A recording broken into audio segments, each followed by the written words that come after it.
Okay, time to start the Revolutionary War. So when we got together in our last session, we had reached a real crisis point. The Boston Tea Party was in many ways the straw that broke the back as far as England's pace is concerned. As best that England could understand it, there was no reason for the Boston Tea Party. The Tea Act was merely designed to bail out the East India Company, to save it financially, and to assist the British investors who had poured money into the company. To save the East India Company was to save India. For England, releasing the East India Company from the Staple Act allowed it to ship tea directly to America, which would result in lower priced, legally imported tea for the American colonist. This was a win-win-win all the way around as far as the British could see it, and therefore they were flabbergasted when Americans perceived the Tea Act very differently. Under the logic of the Sons of Liberty, they saw the Tea Act as part of a trick, a clever ploy to convince Americans to buy taxed English tea. And remember that one tiny little tax had been left in place after the British repealed all of their other taxes following the Boston Massacre. And since the British were unwilling to explain why they had left that tax on tea in place, the Sons of Liberty were able to fill in the blank when they argued that the British were engaged in an effort to convince Americans to buy taxed tea and buy purchasing tax tea to establish the precedent of parliamentary taxation without representation. In other words, they're going to levy a tax on us that's so insignificant that we don't really feel it, therefore we'll ignore it. We'll buy the tea year after year after year, and in doing, we establish this legal precedent that Parliament can't tax us without our consent, and then when Parliament comes back one day with much higher taxes that we feel, taxes that hurt, and we object to it on the grounds that taxation without representation violates the rights of the American colonies, the British will be able to point back to the fact that we've been buying all this tax tea for oh so many years, and that therefore it's not really our rights that we're concerned with, it is our pocketbooks, and we will have lost the moral high ground. Legally, we will be sunk. This might have been what some British parliamentarians had in mind. Others may have merely been trying to save a little face, not a complete retreat after the Boston Massacre, but whatever was really in the minds of the British, they had offered no explanation, and therefore the explanation of the Sons of Liberty is the one that bore fruit. And so the Americans did perceive the Tea Act as part of the trick, and they had responded to it most violently in Boston with the Tea Party, although there was similar resistance in other colonial ports. And for the British, that was it. They put up with all of this nonsense from the colonies ever since the proclamation of 1763 had been issued. They had dealt with the riots in response to the Stamp Act. They had repealed the Stamp Act. There had been the provocations of the American Board of Customs Commissioners and it's the guards over its offices that led to the Boston Massacre. The colonists had threatened economic sanctions in the form of refusing to buy British goods or import their own export their own products, to England. And the British had, as far as they were concerned, been over backwards, made concession after concession after concession to the Americans, and nothing worked. Nothing worked. Like spoiled children, the colonists would not accept Britain's conciliatory gestures. Their demands simply became more and more, intolerable and ridiculous. And finally, the Tea Party was it. The people in England, the British press, the British Parliament had had enough, and the time had come to bring the Americans into line. In particular, the time had come to bring Massachusetts into line. Massachusetts, the leading New England colony, maybe only second in importance to Virginia, perhaps third in importance to Virginia and Pennsylvania in terms of holding sway over the other colonies. There was no doubt, however, that Massachusetts was the most troublesome of all the colonies. It was the most problematic. It was the most rebellious. Of course it would be, right? Because who had settled it? The descendants of Puritans and Separatists inhabited Massachusetts. They had not been able to get along with Britain when they were in the old country, and their great-grandchildren were no better. And so the British decided that there had to be an official response to the Boston Tea Party. And this is sort of going to go along the line of parenting in the 18th century. So in the 18th century, there was no idea of spare the rod, spoil the child. There was no concept of, withholding parental approval as a way to convince children to behave. No, in the 18th century, you beat children into obedience. They are to be seen, not heard. And if they acted improperly, then the switch would put them back into their proper relationship with their parents. And if England is the mother country, that means the colonies are her children, and therefore it is time for the children to have the switch applied to their rear end.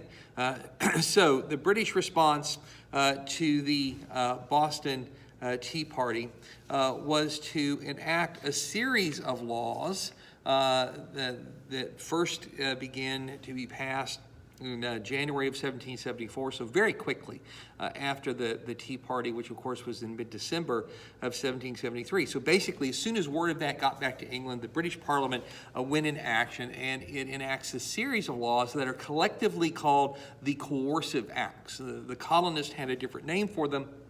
They referred to them as the Intolerable Acts, and it's going to be easy to understand here in a minute why the colonies would give them that name. But the Coercive Acts was the official title because they were designed to coerce, to punish the people of Massachusetts, to force them into a subservient attitude toward the mother country, the king, and the parliament. And what did the Coercive Acts do? Well, first off, they closed Boston Harbor. They shut it down to all commerce until the tea was paid for.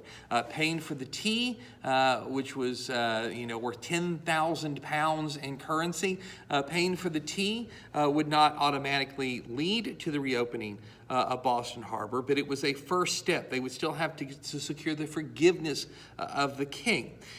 Secondly, the Massachusetts colonial legislature was dissolved. Heretofore, it had an elected governor, and it had a two-branch colonial assembly, both branches of which were elected. Now that is all reorganized. The upper house of the Massachusetts Colonial Assembly is turned into an appointed body. The governorship will now belong to a military officer, and more than that, the number of legal town meetings allowed each year is going to be restricted to one.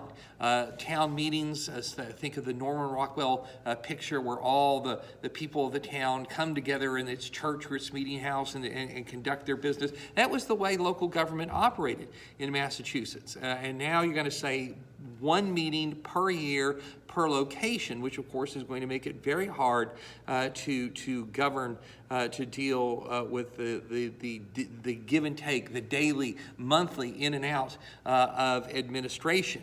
This is going to be now made very hard.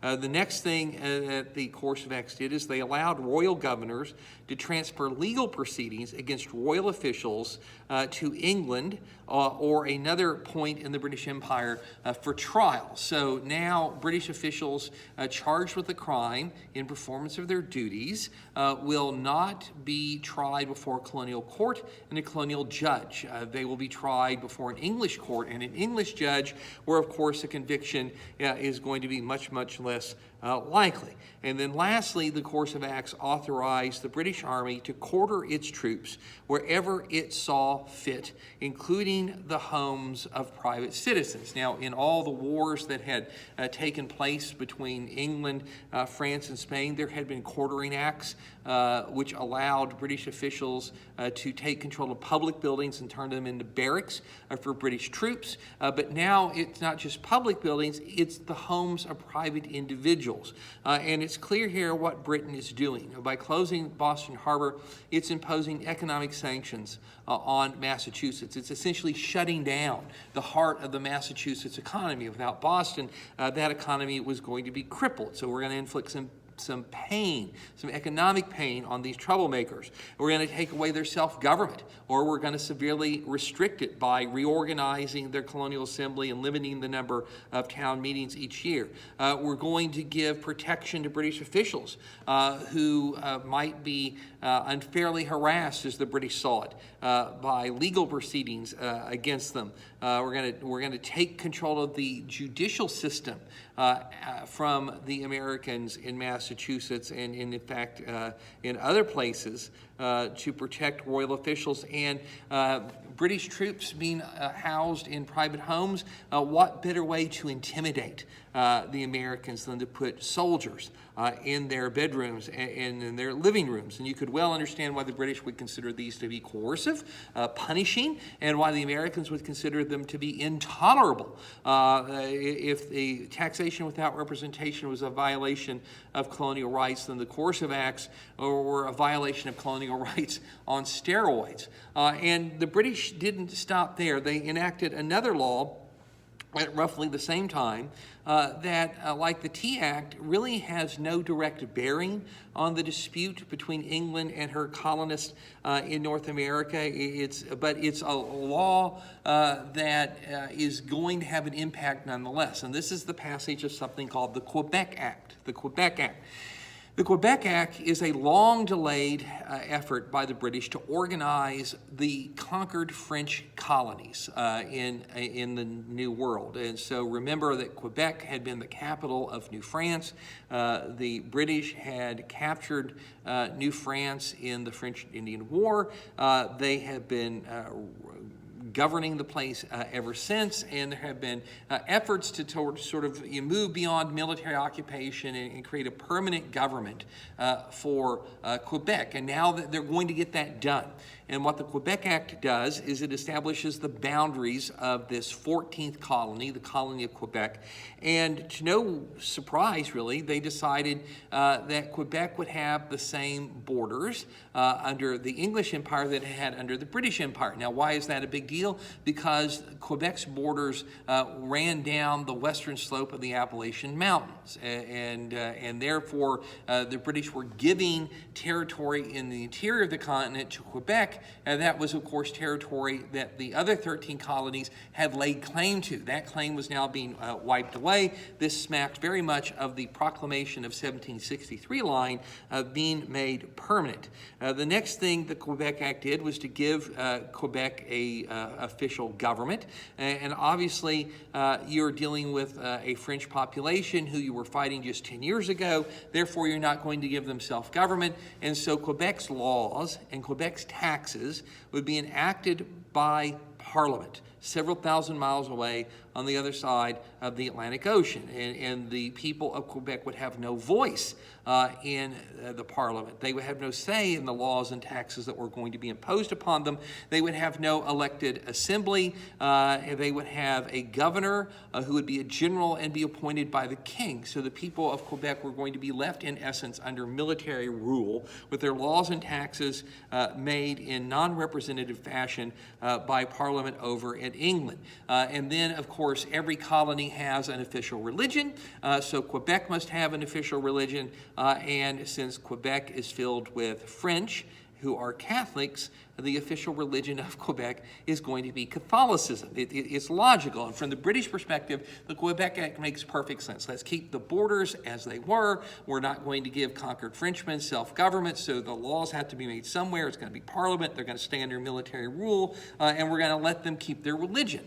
But in the perspective of the American colonies. In the wake of the passage of the Coercive Acts, the Quebec Act was seen as something much, much more sinister. As far as the New England colonists in particular were concerned, the Quebec Act was the final proof that the British government, the British church, had never been serious about the Reformation. If it had been, why was it allowing Catholicism to be the official religion of any part of the British Empire? But more than that, the Americans, especially those in the Sons of Liberty, pointed at the Quebec Act and said, here is our fate.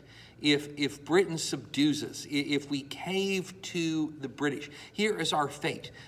We will be trapped forever east of the Appalachian Mountains. Our government will be stripped away from us. We'll be ruled by generals, and our laws and taxes will be made for us by a distant parliament in which we have no say. And sooner or later, the British are going to drag us all back to the Catholic Church. Now, there was a great deal of paranoia in this, but paranoia, misunderstanding, mistrust, in some instances hatred, certainly anger, were proliferating on both sides of the Atlantic Ocean. And so no understanding or no doubt here that both sides are understanding each other, not at all, that they're viewing everything through the prism of their distrust and their anger. A lot of water under the bridge. It's very hard to forgive and to forget.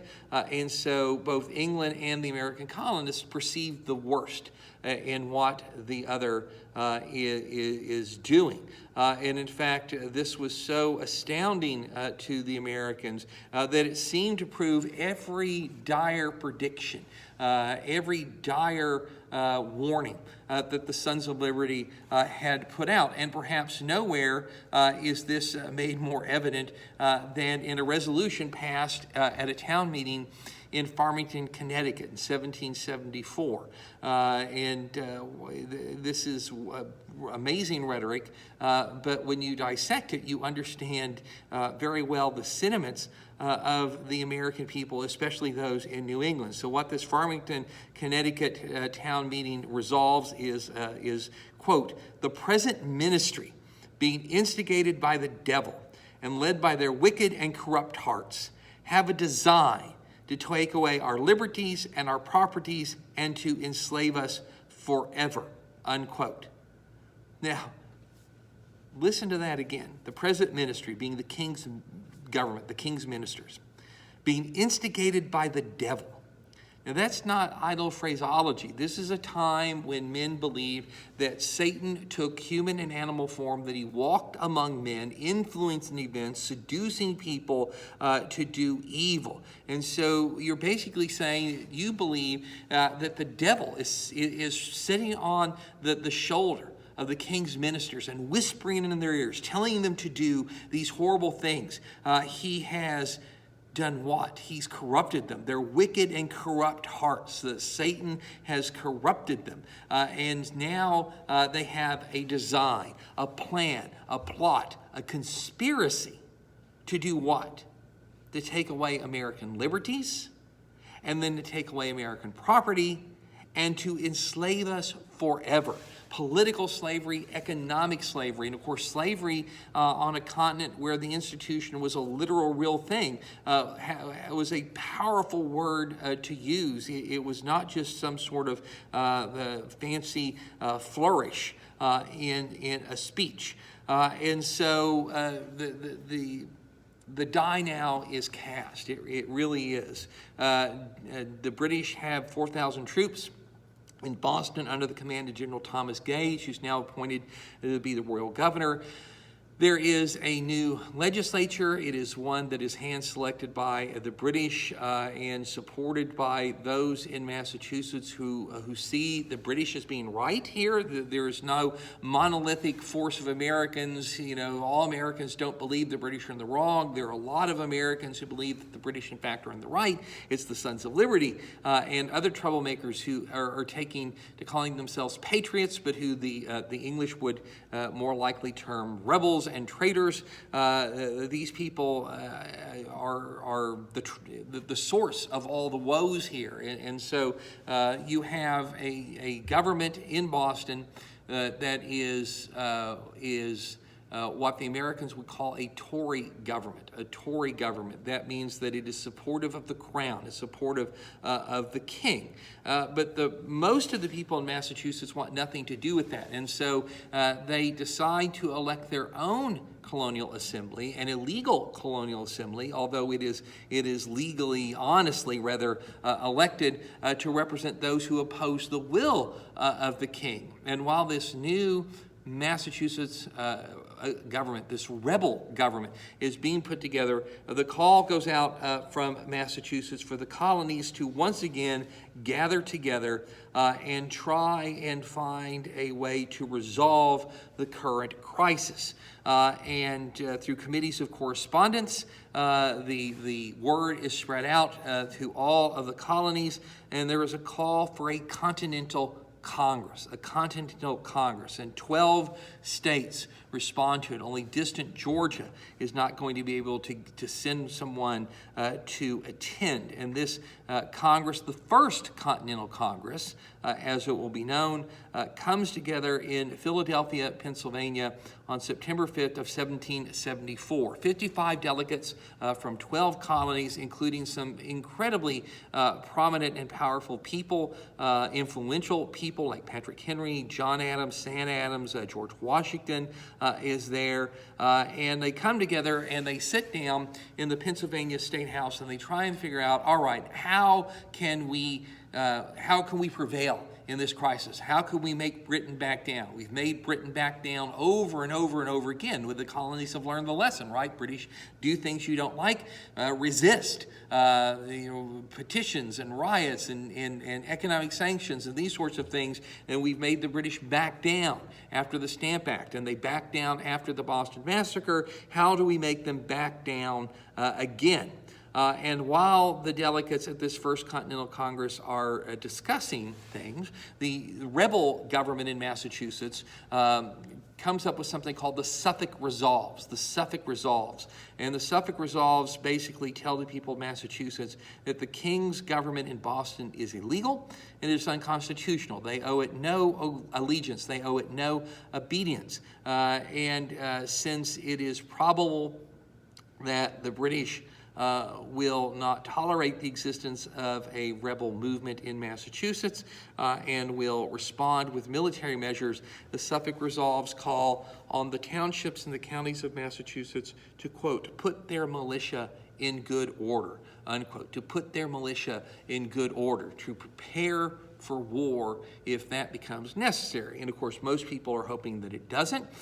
Most people are not expecting it to go that far, but the possibility now is absolutely on the horizon. And the Suffolk Resolves are sent to the First Continental Congress in Philadelphia, and the First Continental Congress gives its stamp of approval to the Suffolk Resolves and calls on the other colonies to also put their militia in good order. So now Massachusetts is getting some support, and this is going to undercut Britain's plan, because what Britain intended to do with the Coercive Acts was to come down hard on Massachusetts, which is saw as the ringleader of all the difficulties in America. And if you can smash the will of Massachusetts, if you can make Massachusetts submit, if you can break Massachusetts and get her to kneel in subservience to the king, then you're not going to have trouble with the other colonies. This is sort of like, a bunch of kids playing baseball in the street.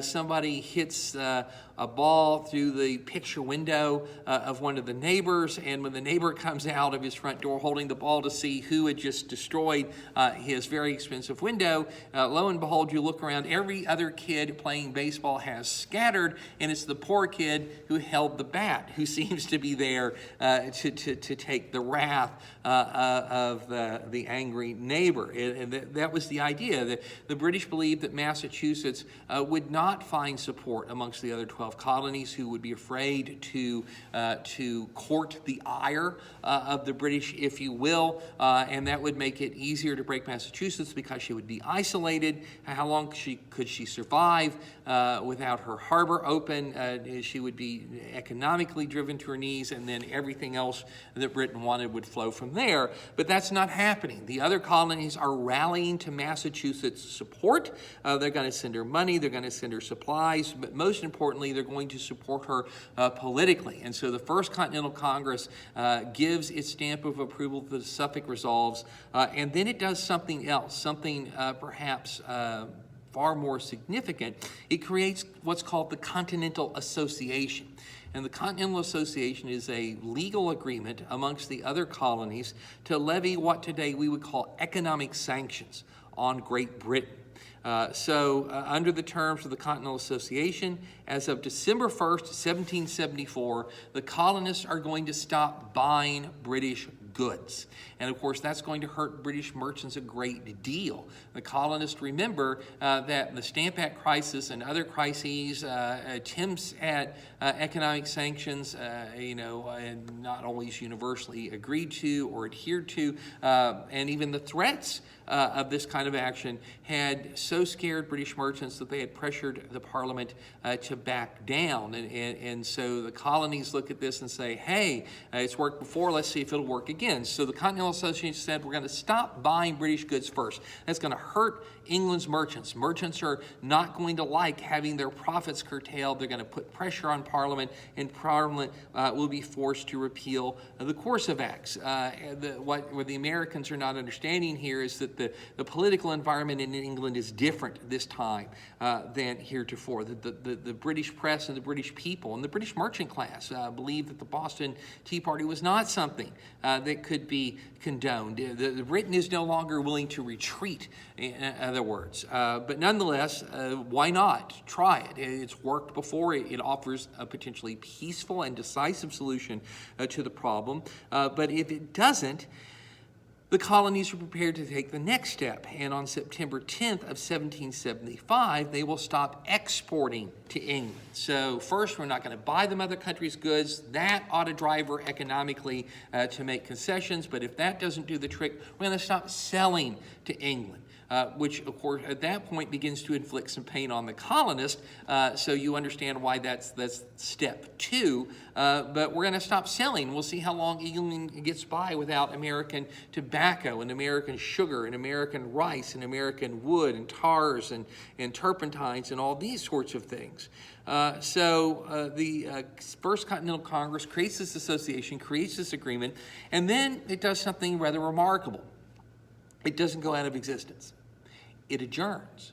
The Continental Congress adjourns, and this is something we haven't seen before. We've seen the Americans come together on a couple of occasions to deal with a common problem through common action. So the Albany Congress, the Stamp Act Congress, for example, and now a Continental Congress. But this Continental Congress doesn't say, okay, we've done our business, we're adjourning, we've taken all the steps we need to take. No, this Continental Congress adjourns, and it agrees to come back together in May of 1775 to see how things are going, to see if the economic sanctions so far have worked, and to think about what further steps might need to be taken. And that's why it becomes a First Continental Congress rather than just a Continental Congress.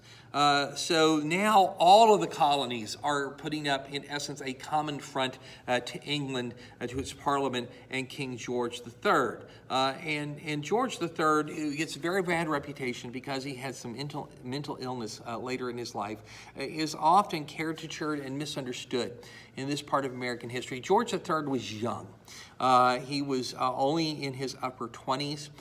He had not been his dad's favorite. He was not what you would call necessarily the sort of strong, kingly personality that his dad, George II, had wanted to leave his throne to. George III loved, tinkering with clocks. He was sort of an intellectual, scholarly guy. He was incredibly faithful to his wife, which was very unusual for monarchs in that day and age. But he was determined to prove his father wrong. He was determined to prove that he could be a good king and that he could hold together the British Empire and even enlarge it. There had been an evil omen on the day that he was crowned when they went to put that ornate headgear on his head. The largest jewel in the crown had fallen out. And of course, America was considered to be the largest jewel in England's imperial crown. And some people took that as an ill omen.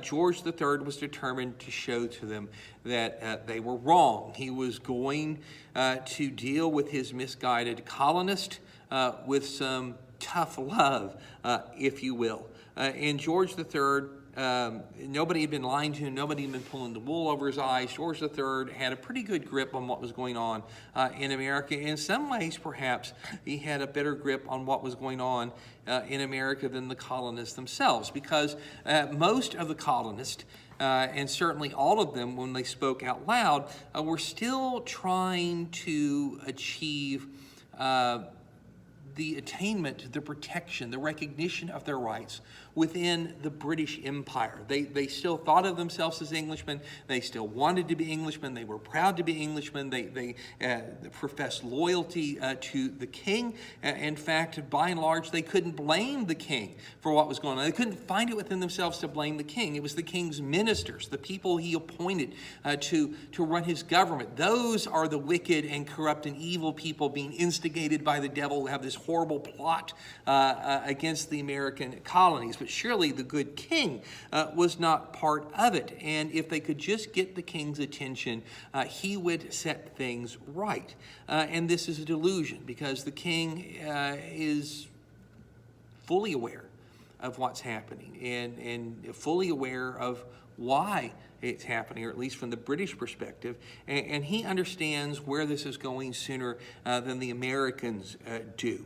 When he hears about the Continental Congress and the Continental Association, what's going on in Massachusetts, the king says, quote, "I am not sorry that the line of conduct seems now chalked out. The New England governments are in a state of rebellion. Blows must decide whether they are to be subject to this country or independent," unquote.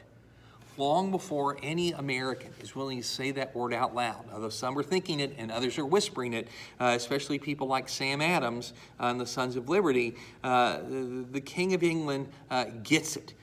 This is all about making the colonies subservient to the British Empire. If that cannot be done through military or political means, then the Americans ultimately are going to wind up an independent people. The King of England gets it before the Americans themselves are willing to confess it. But nonetheless, George III is determined, of course, that the outcome will benefit England. There is a rebel government in Massachusetts. It is illegal, and it is in defiance of the crown, and it must be dealt with. So he sends word to General Gage in Boston and tells him that as soon as the weather will permit rapid movement on the roads, he is to march troops into the interior. He is to break up this rebel government, arrest its leaders, seize military supplies being gathered by the rebels, and nip this rebellion in the bud. Stop it before it can really start.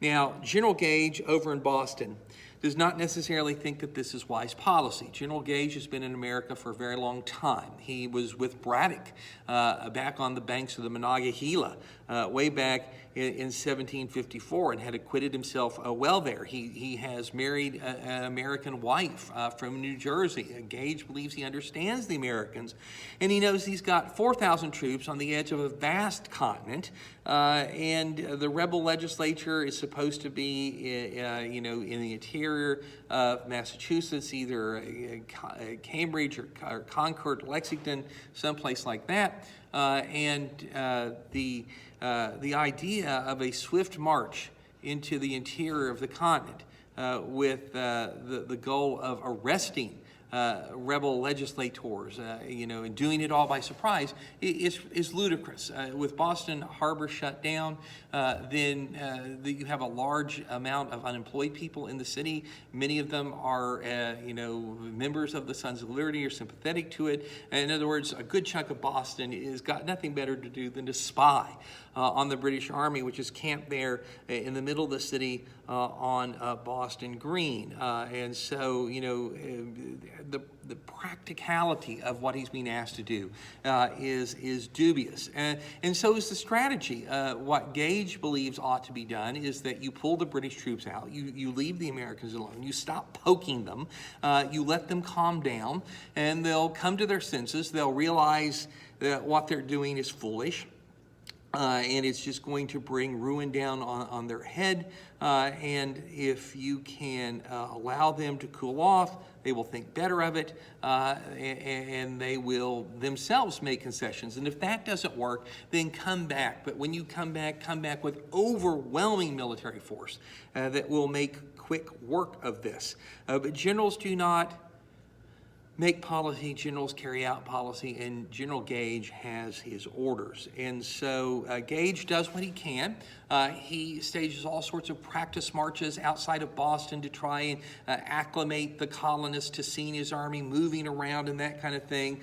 He's waiting, of course, for the spring to show up, for the roads to become firmer, for the rains to fade away. And so it's not until April 18th of 1775 that his army is ready to move. Now, he can take his troops one of two ways to get to Concord, where the rebel legislature is said to be meeting.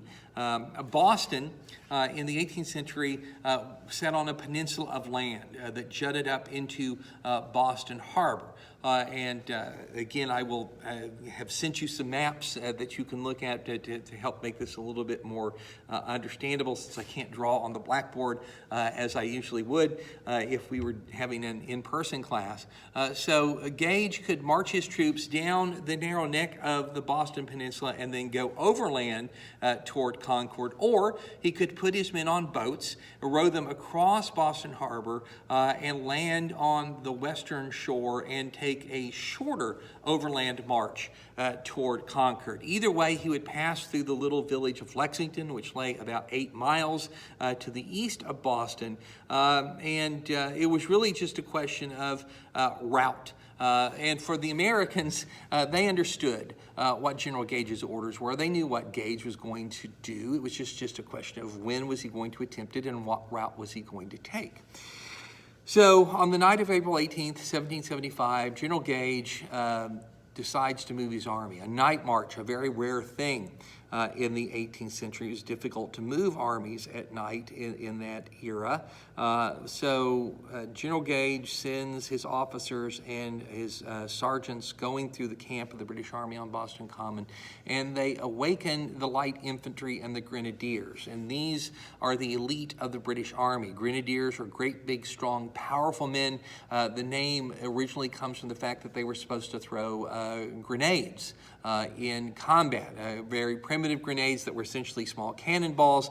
The grenades have long since gone away, but the term grenadier has stuck around. The light infantry are an innovation courtesy of the French and Indian War, and these are very athletic, nimble young men who are trained to fight as skirmishers, to move in open order through the woods, exercise a lot of independent judgment. So you're gathering together the best of the British infantry. And as these troops are being assembled, the colonists, of course, notice. The colonists, of course, notice.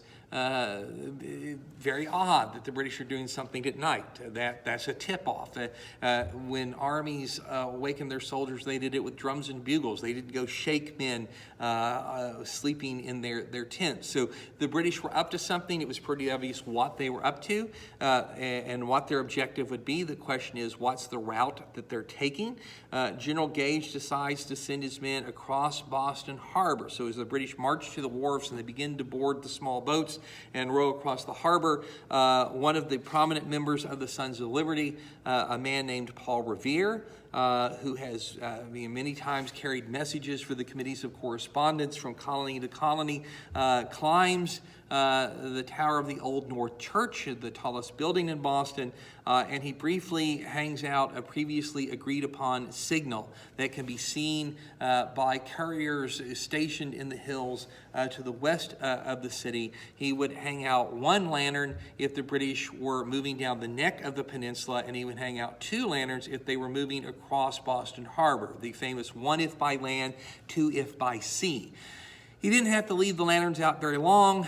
In the non-electrical age, cities' nightscapes were very dark, and so the two lanterns would have been seen very readily. Revere then climbs down his horse, or climbs down from the steeple of the church, gets on his horse, and along with a fellow named William Dawes, rides in the interior to sound the alarm. And these are not the only people doing it. There are other couriers, and they're racing through the countryside. Revere is going to head straight for Lexington and Concord, and they're not shouting the redcoats are coming, they're shouting the regulars are coming, the British regular army, because red was a common military color, and some of the colonial militia units, had red uniforms, so, they would be red-coated. So the regulars are coming, the regulars are coming. And this warning is going to serve to get the handful of colonial legislators who are in the path of the British out of the way. They're going to not find anybody to capture. And it's also, of course, going to allow the colonists to begin to hide or to carry off any military supplies that they had been accumulating. So the British effort here has failed almost from the moment that it started. And as the British soldiers march through the dark Massachusetts countryside, they begin to hear signal cannon fired off to their flanks. And of course, the sound of gunfire travels much faster than even a man on a horse.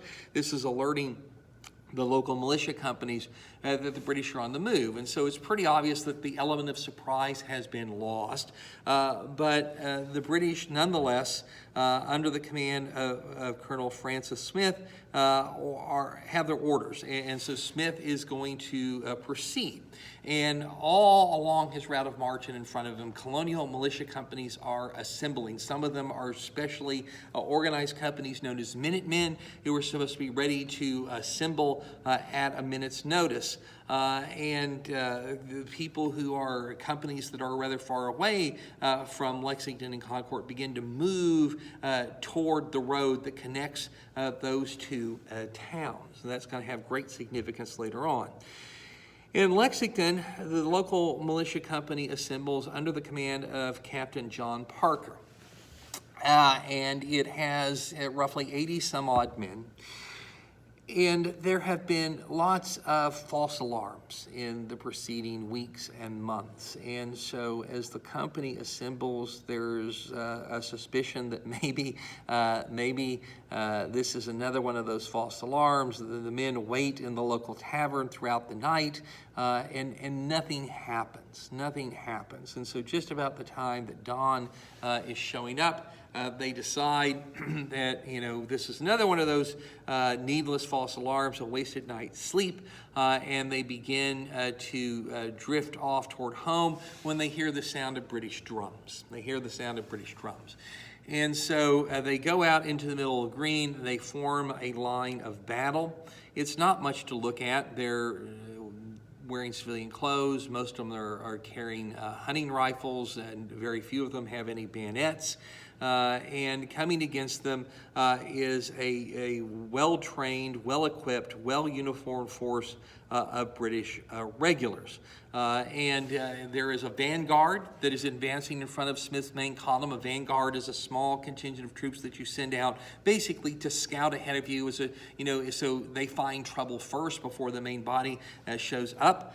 This vanguard is under the command of a British officer of Marines, Major John Pitcairn, who was simply on sort of a detached duty to the British Army.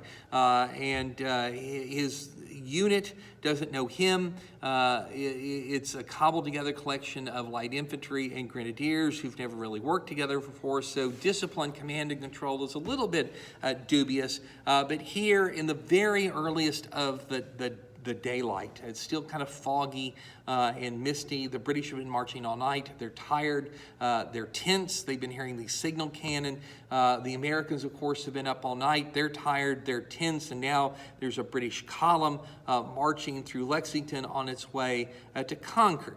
And when Pitcairn comes into the eastern side of Lexington, which is a small little place, and its triangular shaped green is right there in the middle of the town. The British must pass it to go to Concord. They find a line of American militia blocking their path. So Pitcairn deploys his men into line of battle. He rides forward. He tells the Americans that they are illegally assembled to get off the King's Green. Parker protests that they have every right to be there. Pitcairn wants nothing to do with that. He rides back. He tells his men to load their weapons and to charge their bayonets. And at that point, those Brown Bess muskets come down with their 18-inch long bayonets on the end of them. It's a very intimidating kind of a thing.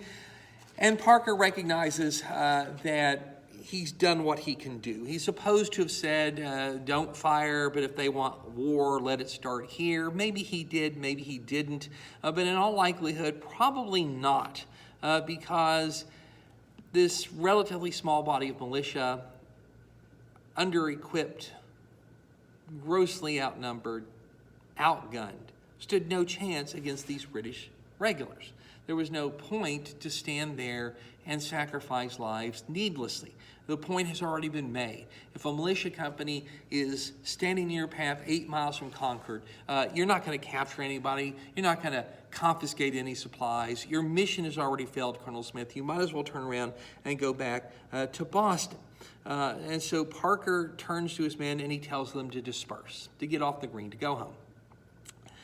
Some of them do that very quickly and very readily. Others do it sort of reluctantly. A few refuse to move and they stand their ground.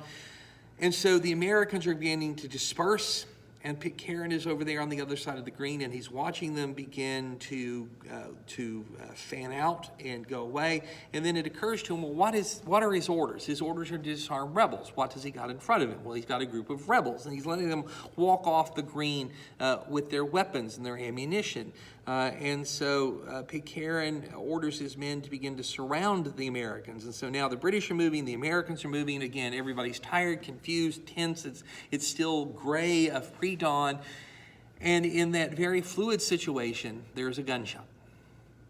And we do not know with certainty who fired it. Different witnesses said different things. It was an accident. It was on purpose. The Americans fired it. The British fired it. Somebody off the stage fired it.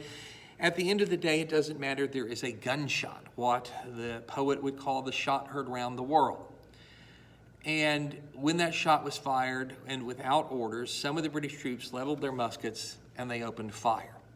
A few of the Americans returned fire, and then again without orders, the British did what their training taught them to do after delivering a close-range volley, and that was to launch a bayonet charge. And so the British came charging across Lexington Green.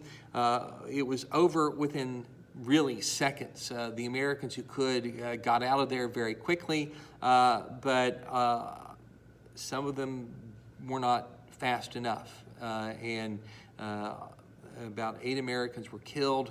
Another 10 or so were wounded, and not a single British regular was hurt. And just about the time that the firing stopped and Pitcairn and his officers were yelling at their men to get back into line, Colonel Smith comes up with the main column, and he demands to know what had happened. Well, Pitcairn can't really tell him. It happened so quickly. Things got out of hand. There were no orders. It was a spontaneous combustion. But now it's done, and the dead are the dead, and the wounded are the wounded, and the genie can't be put back in that bottle. It's an unfortunate incident, but for the first time, His Majesty's troops have killed colonial militia. And Colonel Smith has to decide what to do. Does he declare his mission a failure and go back to Boston, or does he follow his orders and go on to Concord? Well, like a good soldier, he decides to go on to Concord. And when he gets to Concord, he doesn't find any militia. The militia has pulled back onto a hill overlooking the town, heavily wooded hill. They can't really see the village. They're on the other side of the Concord River on the other side of the North Bridge. The British come in, they stack their arms, they send a couple of companies of troops to guard the bridge. They fan out to look for supplies. They don't find much, but they do find some things, some musket shot, which they throw into the pond there by the town's green. Doesn't really hurt it, you can fish that out, but they do find some cannon carriages, some cooking utensils, some barrels of provisions. They drag this to the center of the green and they set it on fire. And unfortunately, sparks from the fire drift away, catch a barn in town on fire. British troops form a bucket brigade to try and put out that fire, but this sends a column of black smoke, soaring into the air above Concord. And there on the other side of the river, you have the American militia who know the British are in the town. They've heard rumors that there's been fighting at Lexington. Nobody knows how serious the fighting, who started it, how it started, what the casualties were. But you can imagine that rumor amplifies everything, makes it worse. There's a lot of anxiety, there's a lot of tension, there's a lot of apprehension, and as the American militiamen are looking in the direction of their town, which they know the British have occupied, they suddenly see this column of smoke going up into the air. And they make a very natural conclusion. This means the British are burning the town. If they're burning the town, what are they doing to their families, their wives, their children, their parents, who are still in Concord?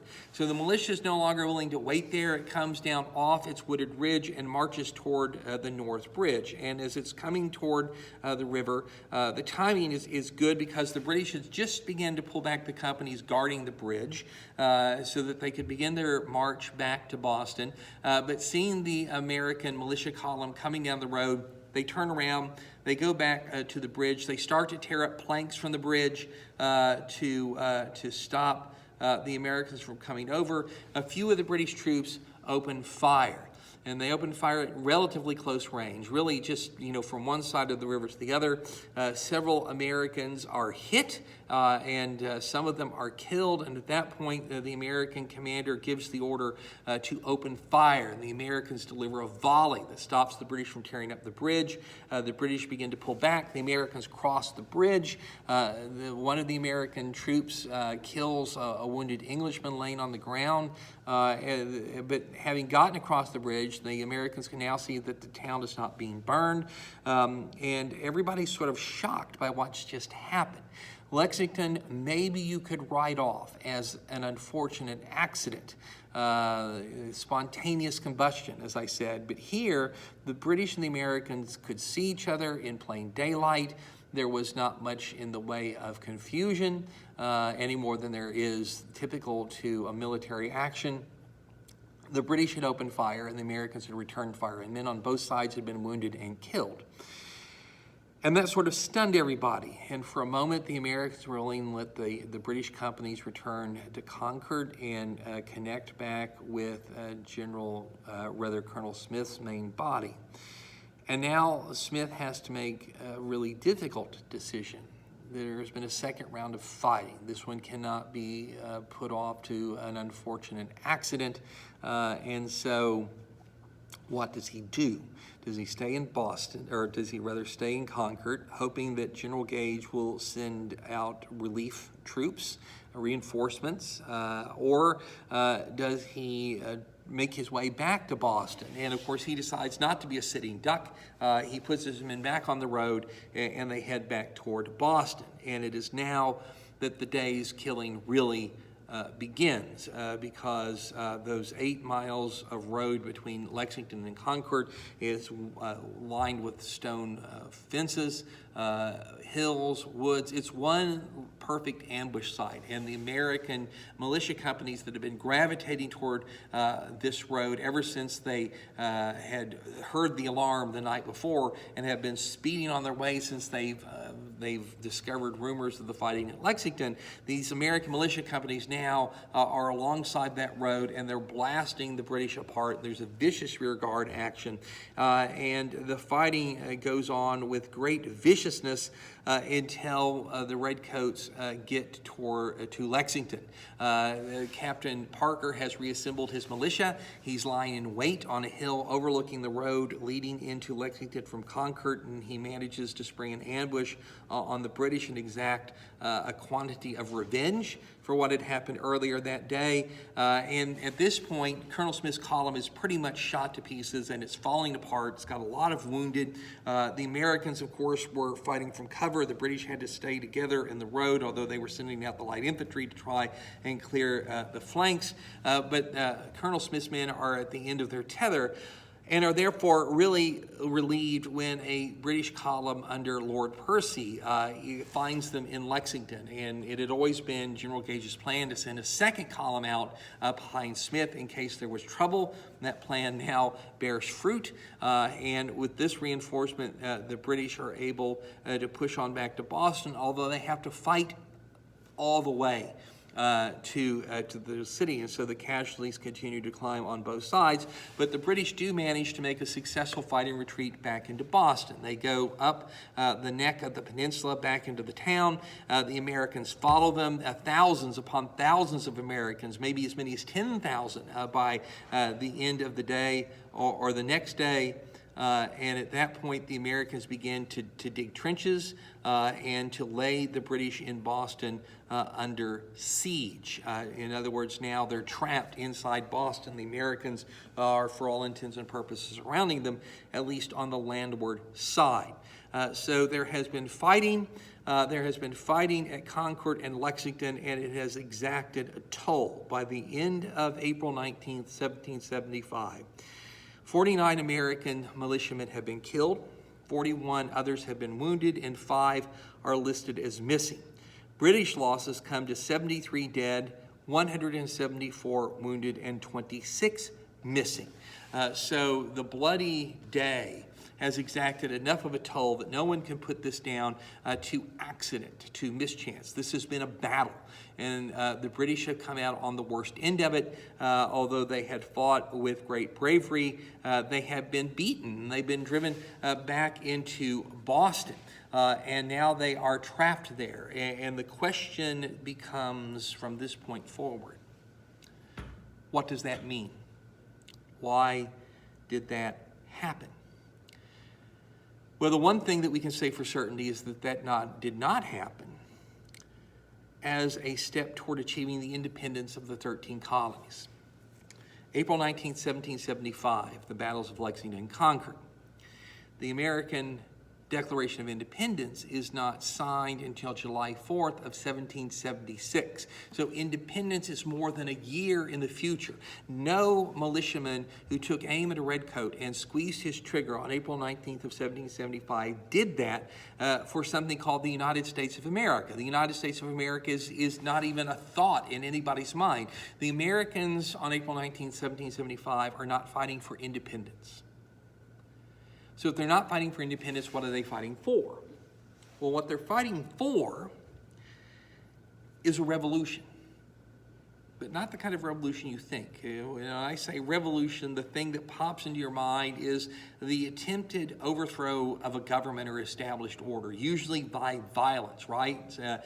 So, mobs in the streets and tear gas and troops firing and the outbreak of civil war.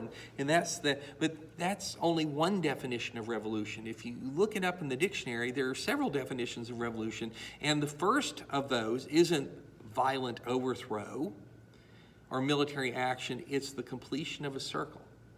A revolution is the completion of a circle. And that's the kind of revolution the colonists draft on April 19, 1775. They're seeking to turn the clock back. Seeking to turn the clock back to that happy moment in 1763, after the defeat of the French and the Spanish and the Indians, but before that horrible proclamation of 1763, and then the Sugar Act and the Stamp Act and all the bad stuff that had come after it. They're trying to return the relationship between England and her colonies to a happy place, to the last place where it worked. And since they're trying to reset their computer. And they are doing that now through military action because heretofore nothing else they've tried has worked. Nothing else they've tried has worked. They've tried riots, they've tried petitions, they've tried civil disobedience, they've tried economic sanctions, and none of it has worked. None of it has worked. Remember, the colonies still think of themselves as English, and they're loyal to England, and they're loyal to their king. And they can't believe that George III would be the architect of all these nasty things that England has done to the American colonies since 1763. So it has to be the king's ministers. And yet nothing the colonists have done have convince the king ministers to back down, nor have the colonies managed to attract the attention of the king. The colonies are convinced that if they could just get the king's attention, and the king would look into the way his colonies are being treated, he would say, why are my colonists rioting against me? Why are my colonists imposing economic sanctions against me? Why are my colonists attacking my officials in America? And if he would ask those questions and investigate, he would realize how mistreated the colonists have been, and he, being a good king, would step in and make things right. He would turn the clock back. But somehow the king's ministers have managed to pull the wool over his eyes. They've lied to him. They've tricked him. They've managed to prevent him from realizing how unhappy his colonists were. They've always explained it away. And so nothing up to this point has worked. Not riots, not civil disobedience, not attacking crown officials, not economic sanctions. Well, if none of those things will work, then how about killing the king's soldiers? Because this is something that his ministers can't explain away. You can't explain away more than 200 British casualties on April 19th of 1775. And the king is going to say, why are my colonists killing my troops? And his ministers aren't going to have a good answer for that. And then the king is going to, look in, and he's going to investigate, and he's going to realize what's been happening. He's going to realize how poorly his ministers have been treating his colonists, and then the king will make it right. That's the kind of revolution the colonies are after on April 19th of 1775. The problem, of course, is that that's an illusion. The king hasn't been lied to. He hasn't been duped. He's aware of everything that's been going on, and he supports the actions of his ministers toward the American colonies. So the kind of revolution the militiamen were fighting for in April of 1775 is a kind of revolution that is unobtainable. It's not going to work. They don't know that yet. Some time's going to have to pass before they're going to recognize that. But for the moment, there's a standoff. Neither side wants war. Neither side is completely convinced after April 19, 1775 that they're in a war. Certainly looks like it, but it doesn't have to escalate. It doesn't have to expand and grow. It doesn't have to continue. Both sides are open to peace. But the British cannot make peace after a military defeat. And no matter how brave the regulars were on April 19th, they have been driven from the field. They are besieged in their fortress city. They have left their dead and some of their wounded behind. In the 18th and 19th century, the classic definition of who wins and who loses a battle includes who holds the battlefield when the fighting is over. Well, that's certainly the Americans. And the British cannot negotiate from a position of weakness. They can only negotiate from a position of strength. Their first strategy in dealing with the American Revolution, stop it before it starts, has gone up in smoke at Lexington and Concord. They're going to have to come up with another one. But until they put themselves in a position of military dominance, they're not willing to talk. And if the British aren't willing to talk, well, then the Americans can't talk either, can they? And that means that perforce military operations are going to have to continue. The troops who are continuing to come into the lines around Boston are going to have to be organized. They're going to have to be supplied. They're going to have to be equipped. They're in some way going to have to be fed. They're going to have to be paid. And the other colonies are going to send troops to support them. Riflemen from Pennsylvania and Delaware and Virginia and from Rhode Island and Connecticut are coming, and ultimately from the Carolinas and Georgia. They're going to come, and they're going to need a commander. And the question is who to make the commander of the new Continental Army. The Continental Congress has come back into session in May of 1775. Remember, it had adjourned in September of 1774, so we're going to come back in May of 1775 and see how our economic sanctions are working. Well, now the Second Continental Congress inherits a war that it is ill-suited to fight. It's not organized to do that, but it is going to become the de facto government of the United Colonies because it's the organization that exists when the crisis finally arrives. And one of the things that the colonies are most concerned of is that they must maintain unity. And that's going to be hard because they don't see everything eye to eye. They're competitors with each other. They're jealous of one another, suspicious in many instances of one another. But it's particularly important to the New England colonies that this not be seen as a purely New England rebellion. And so when the Second Continental Congress sits down to consider the question of adopting the army that's forming around Boston, making it a true Continental Army, giving it a continental flavor, making it America's army, not just New England's army, that the Southern colonies be tied closely to the cause. And there was some concern that the Southern colonies would want nothing to do with this, and that turns out to be really without basis, but nonetheless feeling that way, the decision is made that it's going to be very important to put a Southerner in command of the Army. We need somebody who can be trusted to obey the Congress, not set himself up as a dictator. We need somebody who's respectable, somebody who has some military skill, talent, a reputation. Of course, we need somebody who's a gentleman. But we need a Southerner to embody all of those things. And it actually wasn't that hard to find the person that was required, because looking around the Pennsylvania State House there in Philadelphia, there was only one man there who was wearing a military uniform. He was tall, he was handsome, he was athletic, with reddish brown hair, a reputation won in the French and Indian War, a Virginia planter, an aristocrat, somebody who wasn't one of the leading radicals and rebels of the affairs coming up to the Revolution, but somebody who had certainly been on the colonial side and all of it, and that was a Virginian by the name of George Washington. And so the Second Continental Congress voted unanimously to make George Washington commander of what would now be known as the Continental Army. Washington had anticipated that, wanted the job, but feared that it would be the ruin of his reputation. He was really afraid that too much would be expected of him too quickly, that miracles would be expected of him when none could be produced. He was very humble about it. He refused to accept pay for his position, even though he was not a wealthy man. He had lots of land, but he didn't have lots of cash. He would expect payment of his expenses, but would take no salary.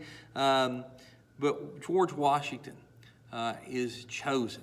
And it is one of the best choices that the Second Continental Congress is ever going to make, because he turns out to be the ideal man, the critical man, the man that America could not do without, exactly the kind of leader who is going to be able to keep the cause alive, to keep the army together through all of the dark trials that lay ahead. Selection of George Washington to command the Continental Army, but before he can get up there and do that, the war is going to start to grow, and it's going to start to expand. Things are going to evolve in such a way that it will be impossible for England or America to avoid full-scale war, even if they had wanted to.